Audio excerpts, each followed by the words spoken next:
فاكر انت العلبه الذهبيه دي؟ بقى العلبه السحريه. ايه بقى يا عم العلبه السحريه دي؟ انا عن نفسي لازم يكون معايا واحده زي دي. العلبه دي لا غنى عنها. تعال نخش معاها التفاصيل. مبدئيا كده يا باشا، بص كده هنفتحها مع بعض. شايف الوصله النينجا دي؟ رقم واحد بيدعم معاك شحن سريع لحد 30 واط. دي كده واصله تايب سي في تايب سي. هعملها كده،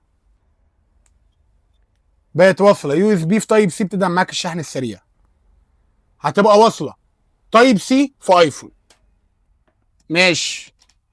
بتجيب لنا حاجات غريبه انت يا عم مصر. شايف دي؟ هعملها كده بقت تايب سي في ميكرو. هعملها كده بقت يو اس بي في ميكرو.